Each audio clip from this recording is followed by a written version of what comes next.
नमस्कार दोस्तों, आज सुबह 10 बजे से केंद्रीय विद्यालयों में एडमिशन के फॉर्म निकलने वाले हैं, जिसमें आपको ऑनलाइन एप्लीकेशन फॉर्म भरना है। अगर आप देश के किसी भी केंद्रीय विद्यालय में अपने बच्चे का एडमिशन कराना चाहते हैं कक्षा 1 में 2022-23 सेशन में तो दोस्तों इस संबंध में हम आपको एक बहुत ही इंपॉर्टेंट वीडियो अभी हाल फिलहाल में ही डाले हैं। वो वीडियो बहुत ही ज़्यादा ज़रूरी है। उसमें फॉर्म भरने से पहले आपको क्या क्या बातें ध्यान में रखनी है इसके बारे में हमने बताया है, और इस वीडियो में हम आपको एक बच्चे का फॉर्म लाइव भर के दिखाएंगे कि किस तरीके से आपको अपने बच्चे का फॉर्म भरना है। स्टेप बाय स्टेप पूरा फॉर्म भर के दिखाएंगे किस तरीके से आपको अपने बच्चे का फॉर्म भरना है। तो दोस्तों इसमें मैं ये बताऊंगा कि आपको सिंगल गर्ल चाइल्ड कैटेगरी में कैसे फॉर्म भरना है, आपको आरडी कैटेगरी में कैसे फॉर्म भरना है, और आप अगर सर्विस प्रायोरिटी कैटेगरी में है तब आपको फॉर्म कैसे भरना है।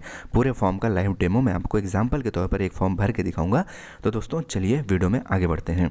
दोस्तों फॉर्म भरने से पहले एक चीज़ मैं आपको और बता दूँ, आपके पास एक मोबाइल नंबर जो कि चालू हो और सिम कार्ड फ़ोन में लगा हुआ होना चाहिए, और एक वैलिड ईमेल आईडी बच्चे के माता या पिता का जो कि मोबाइल में लॉगिन हुई होनी चाहिए, और आपके मोबाइल में इंटरनेट कनेक्शन होना चाहिए। दोस्तों फॉर्म आप मोबाइल ऐप के थ्रू या फिर वेबसाइट के थ्रू, कंप्यूटर के थ्रू भी भर सकते हैं। तो चलिए मैं आगे अब आपको फॉर्म भर के दिखाता हूँ। दोस्तों देश भर के केंद्रीय विद्यालयों में एडमिशन करने के लिए क्लास 1 में 2022-23 सत्र में आप अपने मोबाइल फ़ोन से या फिर अपने लैपटॉप कंप्यूटर से भी ऑनलाइन एप्लीकेशन फॉर्म भर सकते हैं। यहाँ पर मैं आपको बेस्ट सजेस्ट करूँगा कि ऑनलाइन फॉर्म आप कंप्यूटर से भरें या फिर आप एंड्रॉयड मोबाइल ऐप के थ्रू भरें जो केंद्रीय विद्यालय संगठन का ऑफिशियल है। तो दोस्तों वेबसाइट के लिंक नीचे डिस्क्रिप्शन बॉक्स में दे दूंगा, और जो ऐप डाउनलोड करने की लिंक है उसको नीचे डिस्क्रिप्शन बॉक्स में दे दूंगा। चलिए मैं आपको एक बच्चे का फॉर्म भर के दिखाता हूँ। तो सबसे पहले आपको गूगल पर जाना है, उसके बाद आपको यहाँ पर लिखना है KVS online admission, KVS online admission. उसके बाद आपको क्लिक कर देना है इस पर। फिर उसके बाद दोस्तों आपके सामने यहाँ पर कुछ रिजल्ट्स आ जाते हैं। ये पहला वाला रिजल्ट्स है जिसमें लिखा हुआ है https://kvsonlineadmission.kvs.gov.in, जहाँ पर ऐसे लिख के है ऑनलाइन एडमिशन पोर्टल केंद्रीय विद्यालय संगठन। यहाँ पर आपको क्लिक कर देना है। उसके बाद दोस्तों आपके सामने केंद्रीय विद्यालय की एडमिशन के लिए ऑफिशियल वेबसाइट जो है ये खुल के आ जाएगी। यहाँ पर आप देख सकते हैं कि पंजीकरण के लिए क्लिक करें। यहाँ पर एक बटन अब खुल के आ गई है, यहाँ से आपको अपने बच्चे का रजिस्ट्रेशन करना है। पहले स्टेप में आपको रजिस्ट्रेशन करना है। रजिस्ट्रेशन करने से पहले यहाँ पर कुछ जो है आपको इंस्ट्रक्शंस दिए हैं, इन इंस्ट्रक्शंस को आप पढ़ लीजिए। उसके बाद दोस्तों यहाँ पर एक हेल्प डेस्क नंबर आपको प्रोवाइड किया जाता है। ये हेल्प डेस्क अभी सुबह 10 बजे से उपलब्ध रहेगी। आपको फॉर्म भरने में कोई प्रॉब्लम हो आप इस हेल्प डेस्क का इस्तेमाल कर सकते हैं। उसके बाद दोस्तों ये सब पढ़ने के बाद आपको यहाँ पर टिक करना है। उसके बाद आगे बढ़ें, प्रोसीड पर क्लिक कर देना है। जैसे ही आप प्रोसीड पर क्लिक करेंगे आपके सामने न्यू रजिस्ट्रेशन का फॉर्म खुल के आ जाएगा। यहाँ पर आपको अपने बच्चे का रजिस्ट्रेशन भरना है। यहाँ पर लिखा हुआ है कि कृपया केवल अंग्रेजी में ही जानकारी भरें। आपको जो जानकारी भरनी है वो इंग्लिश में ही भरनी है, हिंदी में आपको जानकारी नहीं भरनी है। पूरे फॉर्म को आपको इंग्लिश में ही भरना है। यहाँ पर एक इंपॉर्टेंट पॉइंट और लिखा हुआ है, यहाँ दर्ज की गई जानकारी को सबमिट करने के बाद संशोधित नहीं किया जा सकता। Information entered here can not be modified after submitting. दोस्तों यहाँ पर आप जो भी जानकारी भरेंगे उसको संशोधित नहीं किया जा सकता, उसको सुधारा नहीं जा सकता है। बहुत सोच समझ कर आप यहाँ पर फॉर्म भरें। उसके बाद यहाँ पर मैंने बच्चे का नाम भरना है, तो कैपिटल लेटर में मैं भर दे रहा हूँ राहुल। बच्चे का पहला नाम, बच्चे का अगर मिडिल नाम है तो उसको भर दीजिए, नहीं है तो कोई बात नहीं। बच्चे का राहुल, मैंने मिडिल नाम यहाँ पर कुमार भर दिया है। उसके बाद बच्चे का जो उपनाम है वो सिंह है, तो मैंने इस तरीके से भर दिया। अगर आपके बच्चे का केवल राहुल सिंह इस तरीके से नाम है, मिडिल नेम नहीं है या फिर लास्ट नेम नहीं है, तो आप ये दोनों चीज़ जो है उसको खाली छोड़ सकते हैं। लेकिन अगर आपके बच्चे का राहुल कुमार सिंह तीनों नाम है तो तीनों अलग अलग बॉक्स में आप भरेंगे, ठीक है। जहाँ पर ये स्टार लगा होता है इस वाले बॉक्स को भरना ज़रूरी रहता है। उसके बाद दोस्तों यदि बच्चा दिव्यांग है, क्या बच्चा दिव्यांग है, बच्चा जो है डिफरेंटली एबल की कैटेगरी में आता है, अगर आता है तो आपको हाँ पर टिक करना है, अगर नहीं आता है तो आपको नहीं पर टिक करना है, ठीक है। दोस्तों अगर आप यहाँ पर हाँ पर टिक करते हैं तो इससे संबंधित प्रमाण पत्र का आपके पास होगा, उसकी डिटेल आपको आगे भरनी होगी, इसलिए अगर नहीं है तो आप यहाँ पर नहीं पर टिक करिए। उसके बाद बच्चे की डेट ऑफ बर्थ, अब डेट ऑफ बर्थ के तौर पर देख लेते हैं दोस्तों। डेट ऑफ बर्थ जैसे कि अब यहाँ पर देखते हैं कि जैसे कि नई एजुकेशन पॉलिसी के हिसाब से ये बताया गया है कि अगर मिनिमम एज जो है बच्चे की वो 6 साल से कम है तो फॉर्म एक्सेप्ट नहीं होगा। तो इस चीज़ को हम देख लेते हैं। एग्जांपल के तौर पर एक बच्चे की एज हम कैलकुलेट कर लेते हैं, उसके बाद आपको दिखाते हैं कि कैसे होता है। एक बच्चे की एज निकाल कर आपको दिखाते हैं, अगर देखते हैं क्या ये एक्सेप्ट कर रहे हैं। उसके बाद दोस्तों यहाँ पर आप अपने बच्चे की डेट ऑफ बर्थ सेलेक्ट करेंगे, ठीक है। तो मान लीजिए 31 मार्च तक जो है वो हमको कैलकुलेट करना है। तो यहाँ से हम देख लेते हैं 31 मार्च 2022, और बच्चे की जो डेट ऑफ बर्थ है मान लीजिए अप्रैल 16 2016 है। अब देखते हैं इसकी एज कितनी है। तो दोस्तों इसकी एज देख लीजिए 5 साल 11 महीने 15 दिन है, यानी कि 6 साल से कम है। अब यही डेट ऑफ बर्थ मैं यहाँ पर डाल कर देखता हूँ, देखते हैं क्या एक्सेप्ट करता है। तो दोस्तों ऐसे एक्सेप्ट करने के लिए कैलेंडर से आप इसको सेलेक्ट कर लीजिएगा। तो बच्चे की जो डेट ऑफ बर्थ थी वो 2016, और यहाँ पर अप्रैल, और यहाँ पर 16। तो आप देख सकते हैं यहाँ पर लिख के आ गया कि kindly note that the minimum age for admission to standard 1 is 6 year and the maximum admission age is 8 years age on 1 April 2022 with a 2 year relaxation in the upper age limit for differently abled candidate. यानी कि दोस्तों जिन भी बच्चों का जो as है वो 6 साल से कम है वो अब फॉर्म नहीं भर पाएंगे। यहाँ पर एक चीज़ ये क्लियर हो गया कि जिन बच्चे का एज 6 साल से कम है वो फॉर्म नहीं भर पाएंगे। ठीक है, देखिए नीचे लिखा रहा है please enter valid date of birth. तो दोस्तों इस बात से कुछ लोगों को निराशा होगी, तो निराश ना होएं, अगली बार आप ज़रूर ट्राई करिएगा। इसलिए मैंने आपको एज कैलकुलेट करके भी दिखा दिया। तो दोस्तों अब यहाँ पर मैं एज थोड़ा सा बदल देता हूँ, मैं ईयर बदल दे रहा हूँ ताकि फॉर्म एक्सेप्ट हो जाए और मैं आपको डेमो दे सकूँ। तो 2015 में कर दे रहा हूँ। अब देखते हैं अप्रैल और 15। अब आप देख लीजिए यहाँ पर जो है वो एक्सेप्ट हो गई डेट ऑफ बर्थ, यानी कि बच्चा एलिजिबल है। अब यहाँ पर आपको भरना है कि क्या बच्चा केंद्रीय विद्यालय संगठन के कर्मचारी का बच्चा या फिर पौत्र पौत्री है। यानी कि यहाँ पर आपको सिलेक्ट करना है कि क्या बच्चा जो है, बच्चे के माता पिता केंद्रीय विद्यालय संगठन के कर्मचारी हैं या फिर बच्चे के दादा दादी नाना नानी केंद्रीय विद्यालय संगठन के कर्मचारी हैं।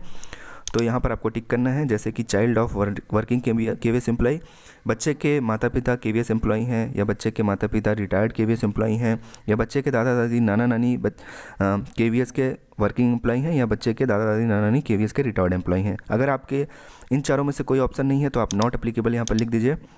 उसके बाद आपको यहाँ पर एक ईमेल डालना है। तो दोस्तों यहाँ पर मैं ईमेल डाल देता हूँ। यहाँ पर आपको वही अपना एक्टिव ईमेल आईडी डालना है। तो स्मॉल लेटर में डाल दे रहा हूँ मैं, सिक्योरिटी पर्पज़ की वजह से मैं यहाँ पर इसको हाइड कर दे रहा हूँ। दोस्तों आप यहाँ पर अपना ईमेल आईडी डालिएगा। उसके बाद यहाँ पर आपको अपना फ़ोन नंबर डालना है।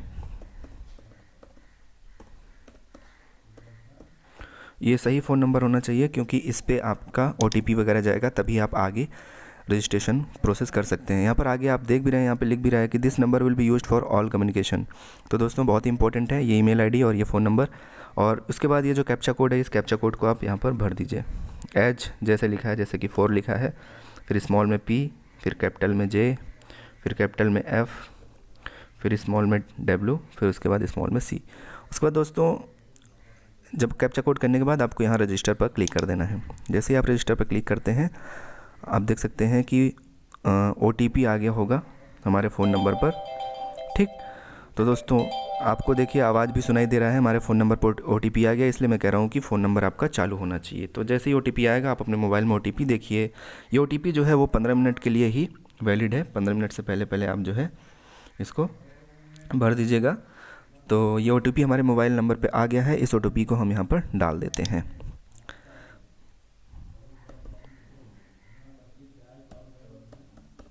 OTP डालने के बाद फिर आपको कैप्चा कोड यहाँ पर डालना होता है। कैप्चा कोड आप यहाँ पर डाल सकते हैं 3T कैपिटल में J X W and P। अगर इन केस आपको OTP नहीं रिसीव होता है, सर्वर की दिक्कत होती है, कभी कभी नेटवर्क प्रॉब्लम होती है, तो आप यहाँ से रीसेंड OTP कर सकते हैं। ये जो ऑप्शन है ये कुछ देर में इनेबल हो जाएगा। इनेबल होने तक मैं आपको वेट करता हूँ और दिखाता हूँ। 3 सेकंड, 2 सेकंड, 1 सेकंड, ये देखिए फिर से इनेबल हो गया। आप यहाँ पर क्लिक करके दोबारा से OTP प्राप्त कर सकते हैं। यदि आपको पहले ही टाइम में OTP प्राप्त हो गया है तो दोस्तों आप वेरीफाई पर क्लिक कर देंगे। जैसे ही आप वेरीफाई पर क्लिक करते हैं तो यहाँ पर आपके रजिस्ट्रेशन की डिटेल वगैरह आ जाती है। दोस्तों आप यहाँ पर देख सकते हैं लिख कर आ गया, और आपके पास मैसेज भी आ सकता है कि आ जाता है कि आपने जो है केंद्रीय विद्यालय के लिए आपका जो फॉर्म है वो रजिस्ट्रेशन कंप्लीट हो गया है। आप देख सकते हैं लिख के आ रहा है यू हैव सक्सेसफुली रजिस्टर्ड। उसके बाद दोस्तों आगे जो है बच्चे का नाम आ जाता है, एक लॉगिन कोड आ जाता है। ये लॉगिन कोड बहुत ही ज़्यादा इंपॉर्टेंट है। इस लॉगिन कोड को आप जो है कॉपी करके रख लीजिए, या फिर उसके बाद जो है आगे फिर आपका ये आगे जो आपको फॉर्म भरना है, ये लॉगिन कोड आपके ईमेल आईडी पर भी भेज दिया जाएगा और रजिस्ट्रेशन संबंधी डिटेल भी आपकी ईमेल आईडी पर भेज दिया जाएगा। तो दोस्तों इस तरीके से आपको रजिस्ट्रेशन करना है। और आगे जो है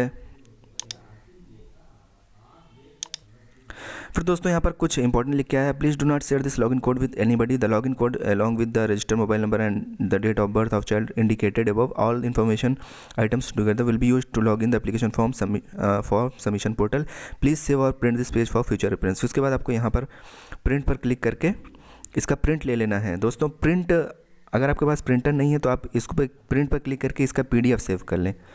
उसके बाद अपने आगे के फॉर्म के प्रोसेस को पूरा करें। तो चलिए अब आगे बढ़ते हैं दोस्तों, हमारा रजिस्ट्रेशन जो है वो कंप्लीट हो गया है। दोस्तों लॉगिन करने के लिए आपको क्लिक हियर पर क्लिक करना है। आगे आप जो है फिर से लॉगिन करके पूरे फॉर्म को कंप्लीट करेंगे। इसमें कई सारे स्टेप हैं, वो सारे स्टेप आपको कंप्लीट करना होगा। तो जैसे ही आप क्लिक हियर पर करते हैं तो दोस्तों आप देख सकते हैं एक फॉर्म फिर आपके सामने खुल के आ गया। यहाँ पर आपको सारी डिटेल्स वगैरह भरनी है। तो आपको यहाँ पर लॉगिन कोड डालना है। मैंने लॉगिन कोड कॉपी कर लिया था, मैं यहाँ पर को पेस्ट कर दे रहा हूँ। उसके बाद बच्चे की डेट ऑफ बर्थ यहाँ पर आपको डालनी है। तो डेट ऑफ बर्थ जो आपने अभी रजिस्ट्रेशन के टाइम पे भरा था वही डेट ऑफ बर्थ आपको भरनी है। तो दोस्तों मैं 16 अप्रैल 2015, उसके बच्चे की डेट ऑफ बर्थ मैंने गलत डाल दी है। उसके बाद दोस्तों लॉगिन पर क्लिक कर देना है। जैसे ही लॉगिन पर क्लिक करते हैं तो हमारा आगे का जो फॉर्म है वो देखिए आगे जो है फॉर्म भरने के लिए खुल गया है। अब हमारे यहाँ पर 5 स्टेप हैं, 1 2 3 4 5, इन सारे पाँचों स्टेप को आपको फिल करना है। कुछ यहाँ पर जानकारी लिखी हुई है, इसको जान लेना बेहद ज़रूरी है। जैसे all field mark with star are mandatory, जिस भी फील्ड में ये स्टार लगे हुए हैं ये सब आपको भरने ही है। उसके बाद कृपया अंग्रेजी में ही जानकारी भरें, please fill the information in English only, सिर्फ इंग्लिश में ही आपको फॉर्म भरना है। एप्लीकेशन फॉर स्टैंडर्ड 1 क्लास 1 के लिए है। और उसके बाद यहाँ पर आपको एकेडमिक ईयर 2022-23 के लिए है। ठीक है, तो दोस्तों चलिए आगे बढ़ते हैं। अब यहाँ पर कुछ चीज़ें पहले से ही भरी हुई हैं, जैसे बच्चे का पहला नाम राहुल, बच्चे का मध्य नाम कुमार, अंतिम नाम सिंह, बच्चे की डेट ऑफ बर्थ पहले से ही भरी हुई है। और यहाँ पर जो केंद्रीय विद्यालय के ग्रैंड चिल्ड्रेन या फिर KVS के एम्प्लॉई के बच्चे हैं ये भी पहले से ही भरा हुआ है। डिफरेंटली एबल भी पहले से ही भरा हुआ है, क्योंकि ये सारी चीज़ें ये रजिस्ट्रेशन डिटेल से ही उठा लिया है। अब आगे बढ़ते हैं। अब दोस्तों आगे देखते हैं कि यहाँ पर आपको लिंग चेंज करना है, चूज़ करना है कि बच्चे का लिंग क्या है, जेंडर क्या है। तो यहाँ पर दोस्तों अगर आप सिंगल गर्ल चाइल्ड कैटेगरी में आते हैं, अगर आपकी एक ही संतान है वो सिर्फ लड़की है, तो आप यहाँ पर जब जेंडर फीमेल चूज़ करेंगे, तो चलिए मैं इसका आपको प्रोसेस बता देता हूँ कि सिंगल गर्ल चाइल्ड का फॉर्म कैसे भरा जाता है। तो आपको यहाँ सबसे पहले फीमेल सेलेक्ट करना पड़ेगा। अब देखिए ये ऑप्शन खुल के आ गया कि क्या आप सिंगल गर्ल चाइल्ड कैटेगरी के लिए अप्लाई कर रहे हैं, अगर इकलौती कन्या संतान श्रेणी में आवेदन करना चाहते हैं। अगर आप करना चाहते हैं तो हाँ करिए, अगर आपकी सिंगल गर्ल चाइल्ड है। उसके बाद दोस्तों जैसे ही आप यहाँ पर हाँ करेंगे तो आप देख रहे हैं कि आपका फॉर्म जो है वो सिंगल गर्ल चाइल्ड कैटेगरी में चला जाएगा। उसके बाद यदि जुड़वा बहनें हैं या फिर ट्रिपलेट बहनें हैं, ठीक है, 3 बहनें हैं, ठीक है, वो भी जुड़वा हैं, तो इस केस में भी अगर आप हैं तो यहाँ पर हाँ टिक करेंगे। उसके बाद यहाँ पर एक जो है आपको लिंकिंग कोड जनरेट करना पड़ता है, और उसके बाद दोनों बच्चियों का फॉर्म जो है वो लिंक करना होता है इस तरीके से, ट्विन या ट्रिपलेट गर्ल। यहाँ देखिए जब आप ट्विन या ट्रिपलेट गर्ल के लिए अप्लाई करते हैं, ठीक है, सिंगल गर्ल चाइल्ड कैटेगरी में, तो आपको यहाँ से जब आप पहली बच्ची का फॉर्म भरेंगे तो आपको यहाँ से लिंकिंग कोड जनरेट कर लेना है, और दूसरी वाली बच्ची का जब फॉर्म भरेंगे तो इसी लिंकिंग कोड को वहाँ पर डाल देना है। तो दोनों फॉर्म जो है वो आपस में लिंक हो जाएंगे। ठीक है, इसका मैं आपको अलग से वीडियो बना के डाल दूँगा ताकि आपको ज़्यादा क्लियर हो जाए, अदरवाइज़ ये वीडियो बहुत ज़्यादा लंबा हो जाएगा। और ऐसा बहुत कम केस होता है ट्विन या ट्रिपलेट गर्ल वाला, इसलिए मैं आगे एक अलग से वीडियो में इसको समझा दूँगा। अब आगे चलते हैं।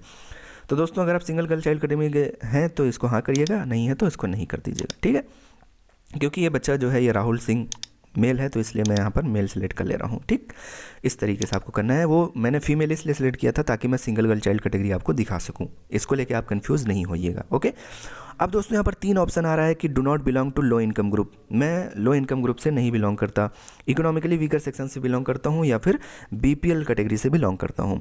दोस्तों अगर आप लो इनकम ग्रुप से नहीं बिलोंग करते हैं तो आप पहले पे टिक करेंगे, आपको कुछ नहीं करना है। अगर आप EWS इकोनॉमिकली वीकर सेक्शन से बिलोंग करते हैं तो आपको दूसरे पर क्लिक करना होगा। जैसे ही आप दूसरे पर क्लिक करेंगे उसके बाद यहाँ पर आपको EWS BPL सर्टिफिकेट का नंबर डालना होता है, इसीलिए मैं कह रहा था कि आपको ओरिजिनल सर्टिफिकेट लेके बैठना है। उसके बाद वो किस तारीख को जारी हुआ, यहाँ से आप डेट सेलेक्ट कर लेंगे, और उसके बाद उसको किसने जारी किया। तो चलिए मैं इसको करके दिखाता हूँ। मान लीजिए हमारा सर्टिफिकेट नंबर है, डाल दिया। उसके बाद दोस्तों यहाँ पर किस तारीख को जारी हुआ, मान चलते हैं कि 4 जनवरी 2022 को जारी हुआ, और इसको किसने जारी किया, तो आप यहाँ जो भी जारी किए हैं एसडीएम तहसीलदार आप यहाँ पर डाल सकते हैं। तो एसडीएम मैंने डाल दिया। इस तरीके से आपको करना है अगर आप इकोनॉमिकली वीकर सेक्शन में आते हैं और इससे संबंधित प्रमाण पत्र आपके पास है तो। यदि नहीं आते हैं, यदि आप गरीबी रेखा से नीचे बीपीएल कैटेगरी में आते हो तो आपको यहाँ पर बीपीएल सर्टिफिकेट नंबर डालना होता है, ठीक। उसके बाद आपको यहाँ पर बीपीएल सर्टिफिकेट नंबर डालना होता है। उसके बाद आपको यहाँ पर कब वो सर्टिफिकेट आपको इशू हुआ, मान के चलिए कि 7 दिसंबर 2021 को, और उसको किसने अलाउ किया, तो जो भी इशूइंग अथॉरिटी है उसका नाम यहाँ पर आप डाल सकते हैं, उसकी पोस्ट यहाँ पर डाल सकते हैं, ठीक। इस तरीके से आपको भरना है। तो मैं इधर जो है वो कम आय वर्ग के अंतर्गत नहीं हूँ, इसलिए मैंने यहाँ पर टिक कर दिया। वो मैंने आपको सिर्फ इसलिए दिखाया ताकि आप जो है इस चीज़ को समझ पाएँ कि अगर आप इकोनॉमिकली वीकर सेक्शन में हैं तो आपको क्या करना होता है, ठीक। या फिर आप बिलो पॉवर्टी लाइन से हैं तो आपको क्या करना होता है। उसके बाद आपको यहाँ पर कास्ट कैटेगरी चूज़ करना है, ठीक। कास्ट कैटेगरी में आप कौन सी कास्ट से आते हैं, आप जनरल कैटेगरी के हैं, ओबीसी क्रीमी लेयर के हैं, ओबीसी नॉन क्रीमी लेयर के हैं, एससी हैं या एसटी हैं। तो यहाँ पर मैं मान के चलता हूँ, चलो एग्जांपल के तौर पर मैं एक रिजर्व कैटेगरी ले लेता हूँ, ओबीसी नॉन क्रीमी लेयर, ठीक। अब आगे यहाँ पर ब्लड ग्रुप आपके बच्चे का है तो यहाँ पर सिलेक्ट कर लें, अगर नहीं है तो इसको आप खाली छोड़ सकते हैं। यहाँ पर स्टार नहीं लगा हुआ है, ये ज़रूरी नहीं है भरना। तो मेरे बच्चे का है तो मैं भर दे रहा हूँ, अदरवाइज़ आपके बच्चे का नहीं है तो आप इसको खाली भी छोड़ सकते हैं, कोई दिक्कत नहीं है। इस तरीके से आपको फॉर्म भरना है। अब आगे जो है, अब देखिए दोस्तों, यहाँ पर मैंने कास्ट कैटेगरी जो है वो OBC non creamy layer choose कर ली, ठीक। अगर आप यहाँ पर जनरल चूज़ करते हैं तो आपका फॉर्म जो है वो आरटीई की कैटेगरी में नहीं जाएगा, क्योंकि आरटी कैटेगरी में सिर्फ OBC non creamy layer, SC और एसटी आते हैं, ठीक। ओबीसी क्रीमी लेयर और जनरल ये आरटी कैटेगरी के लिए एलिजिबल नहीं होते हैं। या फिर अगर आप आर्थिक रूप से कमज़ोर वर्ग में हैं या फिर आप बिलो पॉवर्टी लाइन में हैं, तब अगर आप जनरल या ओबीसी क्रीमी लेयर की कैटेगरी में आते हैं तब आपका फॉर्म जो है वो आरटी कैटेगरी में आ जाएगा, ठीक है। तो इस बात को ध्यान में रखें। अगर आप यहाँ पर रिजर्व कैटेगरी हैं तो आपका फॉर्म आगे, अगर आप डिस्टेंस का क्राइटेरिया फुलफिल करते हैं तो आपका फॉर्म आरटी कैटेगरी में ऑटोमेटिक चला जाएगा। तो चलिए अब अगले स्टेप पे चलते हैं। तो दोस्तों अब आ गए हैं हम स्टेप नंबर 2 पे, जिसमें पेरेंट्स की डिटेल भरनी होती है। यहाँ पर माता का विवरण यानी कि मदर की डिटेल, यहाँ पर फादर की डिटेल आपको भरनी है। Title, full name, nationality, country of residence, state of residence, city and residence are mandatory for at least 1 parent. मतलब टाइटल, पूरा नाम, राष्ट्रीयता, निवास का देश, निवास का स्थान, शहर और आवासीय पता कम से कम एक अभिभावक के लिए अनिवार्य है, यानी कि किसी एक पेरेंट का आपको भरना ही होगा, ठीक। अब चलिए देखते हैं। तो माता का टाइटल मैं यहाँ पर भर देता हूँ, मिसेज, उनका पूरा नाम आपको इस तरीके से भरना है। उसके बाद यहाँ पर उनकी नेशनैलिटी चूज़ करनी है, इंडियन है। और उसके बाद अब जैसे कि बहुत सारे माता पिता एक ही जगह पर रहते हैं और बहुत सारे माता पिता अलग अलग जगह पे रहते हैं, ठीक है। ऐसा होता है कि पिता कहीं और रह रहे हैं, माता कहीं और रह रहे हैं। यदि माता पिता साथ साथ रह रहे हैं तो आपको यहाँ पर हाँ टिक कर देना है। दोनों का जो एड्रेस है वो ऑटोमेटिक फिल हो जाएगा, ठीक। एक का आप भरेंगे, दूसरे का ऑटोमेटिक फिल हो जाएगा। तो इस बच्चे के माता पिता एक ही जगह रहते हैं तो इसलिए मैं यहाँ पर हाँ टिक कर दिया। उसके बाद यहाँ पर कंट्री ऑफ रेजिडेंस इंडिया है और स्टेट ऑफ रेजिडेंस यहाँ पर मैं उत्तर प्रदेश, और यहाँ पर सिटी ऑफ रेजिडेंस मैं यहाँ पर प्रयागराज डाल दे रहा हूँ, और जो घर का पता है वो मैं डाल दे रहा हूँ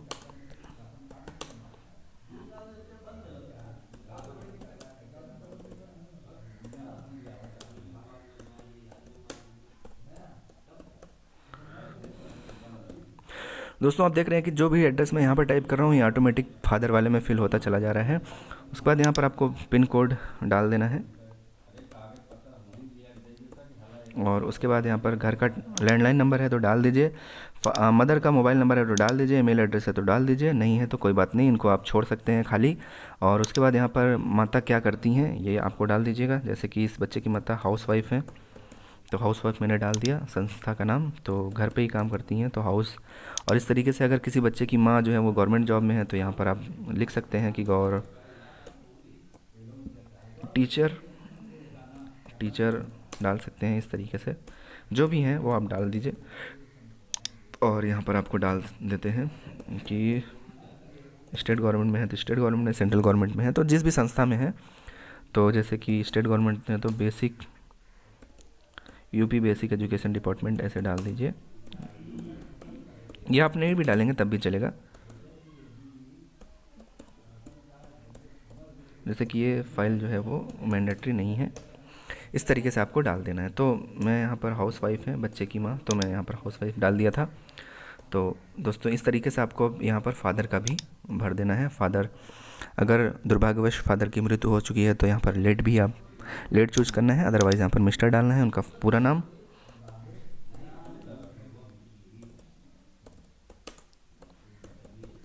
तरीके से उनकी नेशनलिटी क्या है, राष्ट्रीयता क्या है, तो इंडियन है।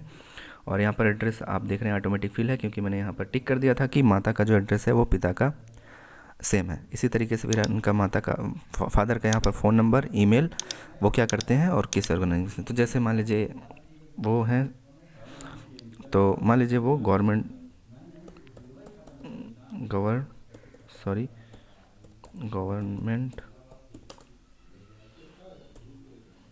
मान लीजिए ये भी टीचर ही हैं, जो भी हैं आप इस वक्त डाल दीजिएगा। और उसके बाद यहाँ पर जो भी है आप डाल दीजिएगा। मान लीजिए केवी में ही है या फिर कहीं पे भी हैं, टीचर हैं, तो आप यहाँ पर डाल दीजिएगा संस्था का नाम। इस तरीके से आपको भरना है। उसके बाद दोस्तों आपको आगे एक स्टेप में जाना है, नेक्स्ट करना है। तो नेक्स्ट स्टेप में जाने के लिए आपको यहाँ पर नेक्स्ट पर क्लिक करना होता है और आगे के स्टेप्स को पूरा करना होता है। सॉरी, बीच में मेरा इंटरनेट रुक गया।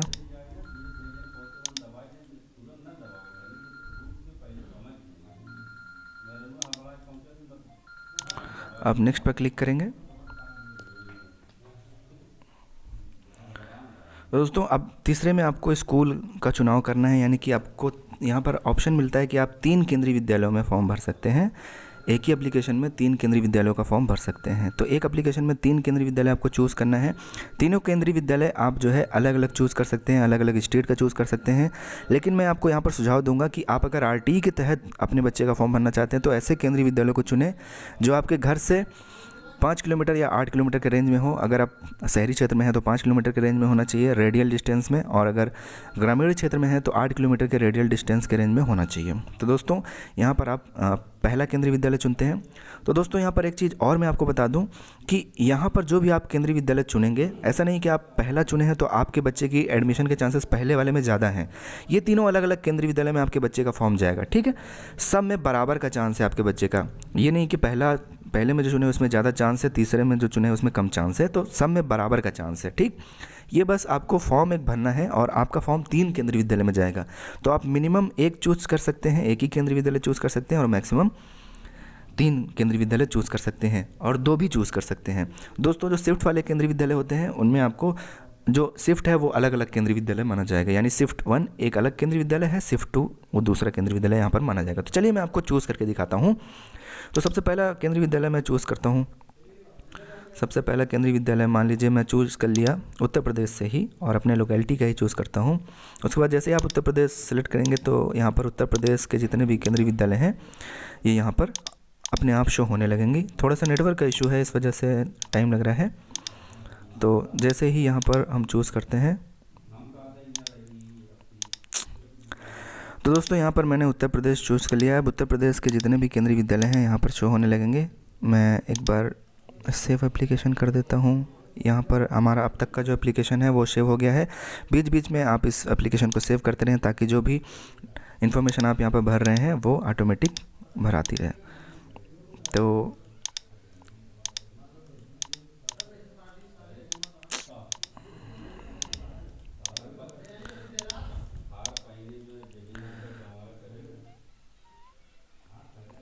दोस्तों एक बार मैं रिफ़्रेश कर देता हूँ, शायद नेटवर्क की इशू की वजह से ये प्रॉब्लम हो रही है। तो फिर आप नेक्स्ट पर आएंगे तो ये दिख रहे हैं कि मैंने फॉर्म को सेव किया था, तो ये सारी जानकारी पहले से सेव है। उसके बाद फिर हम नेक्स्ट आएंगे। अब यहाँ पर हम केंद्रीय विद्यालय का चुनाव करते हैं। तो उत्तर प्रदेश जैसे ही हम सेलेक्ट करते हैं तो आप देख सकते हैं कि उत्तर प्रदेश के जितने भी केंद्रीय विद्यालय हैं यहाँ पर शो होने लगे हैं। इन सब में से आप केंद्रीय विद्यालयों को चूज़ कर सकते हैं। यहाँ पर आप देखेंगे कि जैसे KVMC लखनऊ में फर्स्ट शिफ्ट है और KVMC लखनऊ में सेकंड शिफ्ट भी है, ठीक। तो आपको KVMC लखनऊ फर्स्ट शिफ्ट अगर आप चूज़ करना चाहते हैं तो चलिए मैं फ़र्स्ट शिफ्ट सेलेक्ट कर लिया। जैसे ही मैं KVMC Lucknow first shift select कर लिया, आप देख सकते हैं कि ये जो केंद्रीय विद्यालय है ये डिफेंस कैटेगरी का है और ये लखनऊ रीजन का है। इसको जो स्पॉन्सर करता है ये डिफेंस स्पॉन्सर करता है और ये अर्बन एरिया में आता है। अब आप देख सकते हैं कि यहाँ पर निवास से विद्यालय की दूरी, ये डिस्टेंस का क्राइटेरिया आ गया। अगर 5 किलोमीटर से कम या बराबर। मैं इस पर क्लिक करता हूँ तो आप देख लीजिए नीचे लिख के आ गया कि केवीएस प्रवेश दिशा निर्देशों के अनुसार आप इस विद्यालय में आरटी के तहत प्रवेश के लिए पात्र हैं। You are eligible for admission under RT in this school as per KVS admission guideline. यदि मैं उसको ये टिक कर देता हूँ कि मेरा जो घर है वो केंद्रीय विद्यालय से 5 किलोमीटर की डिस्टेंस है, ज़्यादा है, तो आप देख लीजिए नीचे लिख के आ गया कि केवीएस प्रवेश दिशा निर्देशों के अनुसार आप इस विद्यालय में आरटी के तहत प्रवेश के लिए पात्र नहीं है। मतलब आपका जो एप्लीकेशन है वो अब ये जो है आरटी के तहत नहीं जाएगा। तो दोस्तों मैं इसको 5 किलोमीटर के रेंज में चुन लिया। उसके बाद दोस्तों अब यहाँ पर आपको जो है बच्चे का जो है वो सर्विस प्रायोरिटी कैटेगरी, यानी कि बच्चे के माता पिता अगर सरकारी नौकरी में है तो वो चूज़ करना है। तो देखिए यहाँ पर एक जो है आपको हेल्प टूल मिलेगा, do you need help in filling service priority category. अगर आपको अपनी सर्विस प्रायोरिटी कैटेगरी नहीं पता है तो आप यहाँ पर हाँ पर टिक कर सकते हैं। यहाँ पर जो भी आप अपना चुनेंगे उस हिसाब से ये सर्विस प्रायोरिटी कैटेगरी ऑटोमेटिक आपको बता देगा कि आपकी सर्विस प्रायोरिटी कैटेगरी क्या है।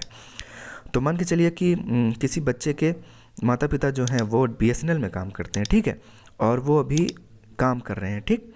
तो आप देख लीजिए कि इनकी जो सर्विस प्रायोरिटी कैटेगरी है वो 2 यानी कि 2 सेलेक्ट हो गई ऑटोमेटिक। ओके, इसी तरीके से एग्जांपल के तौर पर मान लीजिए किसी बच्चे के माता पिता जो हैं वो बेसिक शिक्षा परिषद उत्तर प्रदेश स्टेट गवर्नमेंट में काम कर रहे हैं, ठीक।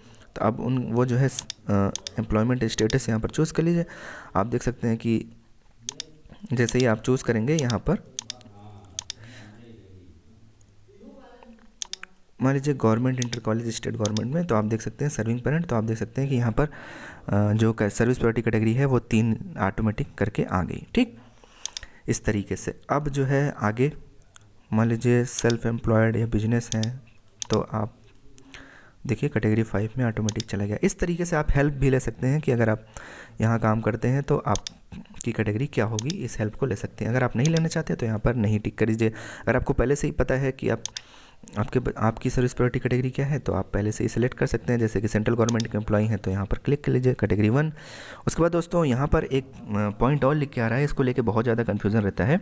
Select parent grand parent applicable only for service priority category 1 of IHL project sector school whose service priority category and transfer are to be consider for admission. तो दोस्तों यहाँ पर आप तब चूज़ करेंगे जब आप जो है एप्लीकेशन फॉर्म भर रहे हैं इंस्टीट्यूट ऑफ हायर लर्निंग या फिर प्रोजेक्ट सेक्टर के स्कूलों के लिए, ठीक।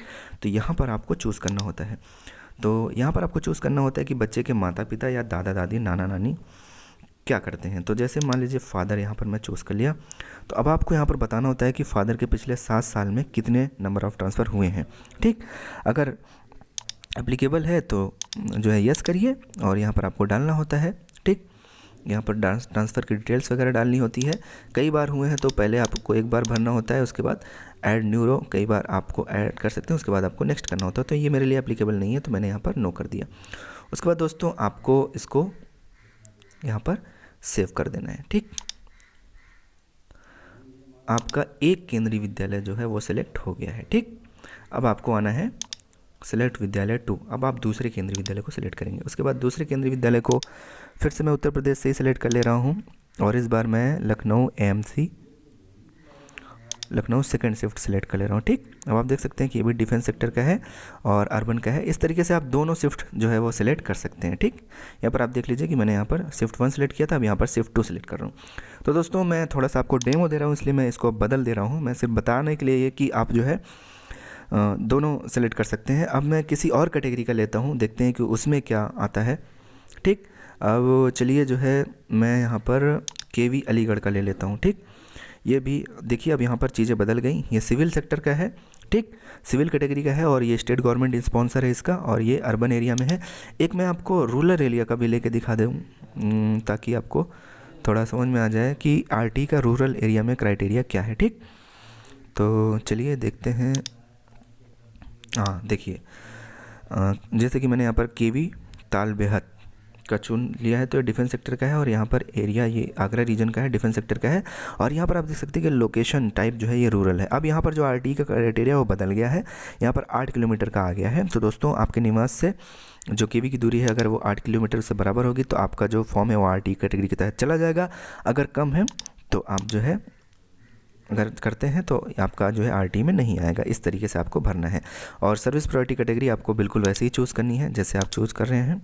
और इसी तरीके से आप जो है यहाँ पर आप देख सकते हैं कि आपको जो प्रायोरिटी चाहिए वो मदर के बेस पे चाहिए, फादर के बेस पे चाहिए, और इंस्टीट्यूट ऑफ हायर लर्निंग या फिर प्रोजेक्ट सेक्टर के केंद्रीय विद्यालयों के लिए ग्रैंड पेरेंट या फिर ग्रैंड पेरेंट के आधार पर चाहिए। तो ये भी आप जो है वो सिलेक्ट कर सकते हैं। इस तरीके से आपको यहाँ पर सिलेक्ट करना है। तो दोस्तों उसके बाद जो है यहाँ पर फादर में डाल दिया, नॉट एप्लीकेबल डाल दिया, और अब मैं नेक्स्ट कर रहा हूँ। ठीक, इस तरीके से आपको केंद्रीय विद्यालय चूज़ करना है। सॉरी, जब आप करेंगे उसके बाद आपको सेव एप्लीकेशन करना है। तो आप देख सकते हैं कि आपका दूसरा केंद्रीय विद्यालय वो भी चुन लिया गया है। अब तीसरा भी आप इसी तरीके से चुन लीजिए। तो तीसरा भी मैं उत्तर प्रदेश से ही चुन ले रहा हूँ। दोस्तों मैं यहाँ पर आपसे रिक्वेस्ट करूँगा कि आप जो है अपने जो है अब ये वाला जो स्कूल है ये मेरे रेजिडेंस से जो है 8 किलोमीटर के रेंज में नहीं है, इसलिए मैंने अब इस स्कूल में मुझे आरटी के लिए कंसिडर नहीं किया जाएगा। इस तरीके से आपको जो है आप चूज़ कर लीजिए, जो भी आपके लिए एप्लीकेबल हो इसके आधार पर आप जो है चूज़ करिएगा। ठीक, अब दोस्तों अब मान लीजिए कोई बच्चा जो है जिसके बच्चे के माता पिता सरकारी नौकरी में नहीं है तो वो कैटेगरी 5 चूज़ करेगा। ठीक, ये ऑटोमेटिक यहाँ पर नॉट एप्लीकेबल लिख के आ जाएगा। तो दोस्तों इस तरीके से हमने चूज़ कर लिया। फिर आपको सेव एप्लीकेशन करना है। आपका एप्लीकेशन सेव हो गया। नेक्स्ट में फिर आपको नेक्स्ट करना है। दोस्तों अब नेक्स्ट चौथे स्टेप पे आप आ गए। चौथे स्टेप पर जैसे ही आप आएंगे आप यहाँ पर देख सकते हैं कि एप्लीकेशन लास्ट सेव्ड एट, ये टाइम भी आपको बताएगा। नेक्स्ट स्टेप में आपको डॉक्यूमेंट अपलोड करना है। डॉक्यूमेंट अपलोड करने के लिए आप यहाँ पर देख सकते हैं कि .pdf और .jpg फाइल ही मान्य होंगी। जैसे कि मैंने पहले ही आपको बताया था कि बच्चे की फ़ोटो जो है वो .jpg फॉर्मेट में होनी चाहिए, और बच्चे का जो जन्म बर्थ सर्टिफिकेट है, देखिए यहाँ पर सिर्फ 2 डॉक्यूमेंट आपको जो है वो अपलोड करने हैं, proof of date of birth और उसके बाद जो है पासपोर्ट साइज़ की फ़ोटो। तो चलिए proof of date of birth मैंने पहले से ही साइज़ वगैरह बना के रखा है, तो मैं यहाँ पर अपलोड करता हूँ। तो दोस्तों इस तरीके से आपको भी बना के रखना है, और अब मैंने यहाँ पर रखा था इसको, तो मैंने फ़ोटो यहाँ पर अपलोड कर दिया, और इसी तरीके से आपको फिर अपलोड पर क्लिक कर देना है। देखिए फाइल अपलोडेड सक्सेसफुली, इस तरीके से करना है। आप चाहें तो इसको डाउनलोड करके व्यू भी कर सकते हैं। और इसी तरीके से सॉरी, मैंने बच्चे की फ़ोटो यहाँ पर अपलोड कर दी, गलती से मैंने को यहाँ पर बर्थ सर्टिफिकेट अपलोड करना था, तो मैंने यहाँ पर बर्थ सर्टिफिकेट अपलोड कर दिया। अब बच्चे की फ़ोटो जो है आपको यहाँ पर अपलोड करनी है।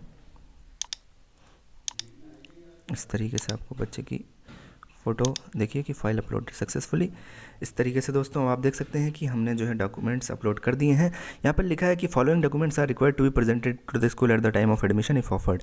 अगर आपके बच्चे का एडमिशन होता है तो ये सारे डॉक्यूमेंट आपको यहाँ पर देने होते हैं। जैसे कि दोस्तों मैंने अलग अलग केंद्रीय विद्यालय चूज़ किया था, तो यहाँ तीनों केंद्रीय विद्यालय में एडमिशन के टाइम पर क्या क्या डॉक्यूमेंट लगेंगे इनकी पूरी लिस्ट यहाँ पर आ गई है।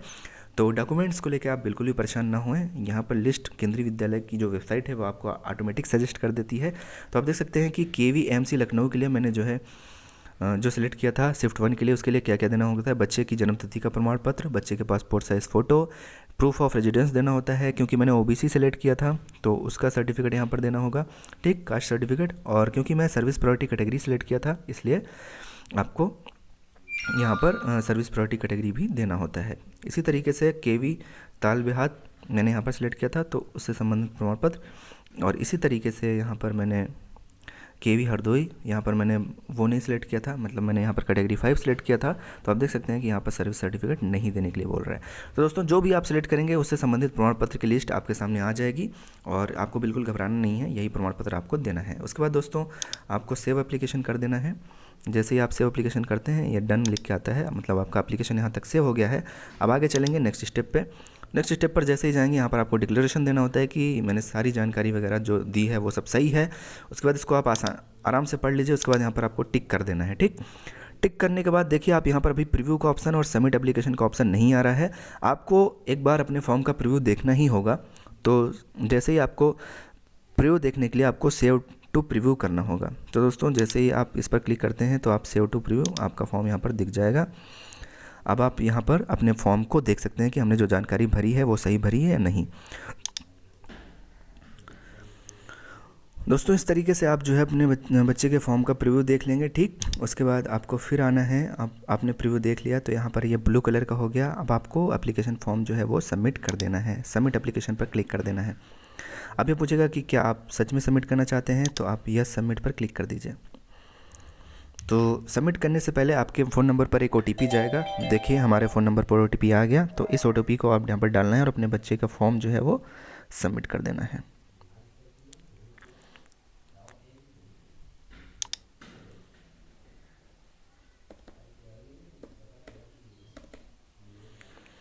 वेरीफाई OTP पर क्लिक करेंगे। आप देख सकते हैं यहाँ पर लिख कर आ गया और आपके पास मैसेज भी आ जाएगा, ईमेल भी आ जाएगा कि आपके बच्चे का जो फॉर्म है वो फाइनली सबमिट हो चुका है। तो दोस्तों ये जो एप्लीकेशन सबमिशन नंबर है ये बहुत इंपॉर्टेंट है। आगे आपके बच्चे का यदि नाम आता है तो इसी के ज़रिए आपका सारा कुछ प्रोसेस होगा। तो इसको आप जो है प्रिंट एप्लीकेशन फॉर्म पर यहाँ पर क्लिक करके अपने एप्लीकेशन फॉर्म को सेव कर लें। अगर आपके पास प्रिंटर नहीं है तो आप PDF सेव कर लें, बाद में जाके मार्केट से इसका प्रिंट आउट करा सकते हैं। तो इस तरीके से आपको अपने बच्चे का फॉर्म जो है क्लास 1 में एडमिशन के लिए फिल करना है। दोस्तों उम्मीद करते हैं कि ये वीडियो देखने के बाद आप फॉर्म को आसानी से भर पाएंगे और एरर की संभावना बहुत ही कम रहेगी।